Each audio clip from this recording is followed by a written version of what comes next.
नमस्कार। हमारे चैनल पर आप सभी लोगों का स्वागत है। आप लोग के बीच में एक देवी गीत लेकर आई हूँ, बहुत ही दर्दनाक है। बाजिन का पुकार है, माता जी से कर रही हैं।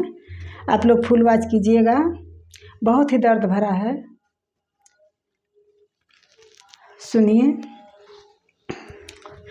गिरताण अखिया से झर झर लोर, गिरताण अखिया से झर झर लोर, माई हो करे ले बझिनी या पुकार हो मयरिया, भीख दे दान हो।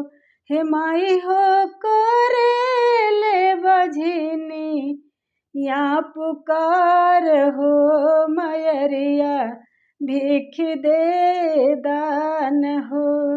हर घड़ी जे हमर मुहवा निरेख, हर घड़ी जे हमर मुहवा निरेख, भोरे भोरे उहो हमर मुँह नहीं देख, भोरे भोरे उहो हमर मुँह नहीं देख।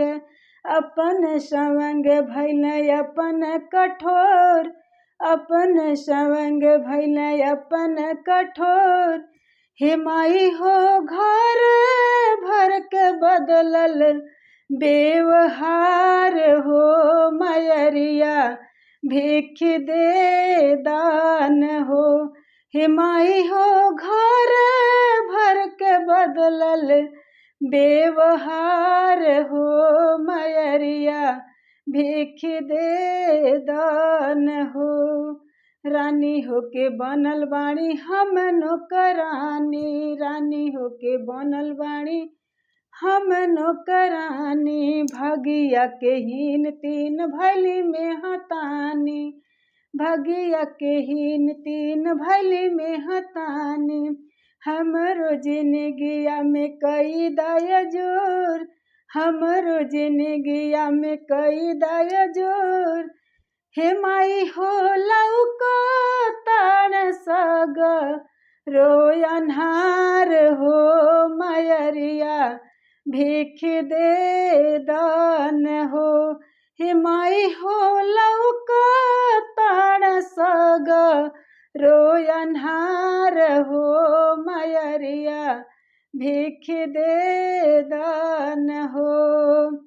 न अन्न पानी छोड़ी रही नव दिन भूखल, अन्न पानी छोड़ी रही नव दिन भूखल। माई माई रोटत हमर मुँह सूखल, माई माई रोटत रोटत मुँह हमर सूखल।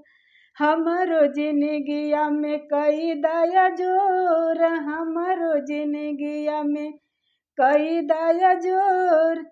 हे माई हो मांगो ताणिया चरा पसारी हो मयरिया, भीख दे दान हो।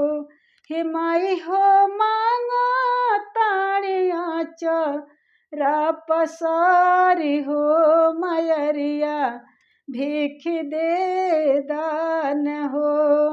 गिरतण अखिया से झर झर लोर, गिरतण अखिया से झर झर लोर।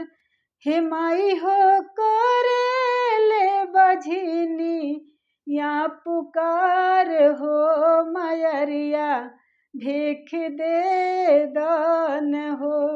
हे माई हो करे ले बझिनी या पुकार हो मयरिया, भीख दे दान हो। माता जी का गीत कैसा लगा आप लोग कमेंट बॉक्स में ज़रूर बताइएगा। अच्छा लगे तो लाइक सब्सक्राइब शेयर कमेंट ज़रूर करिएगा, ज़्यादा से ज़्यादा शेयर करिएगा। वीडियो देखने के लिए बहुत बहुत धन्यवाद।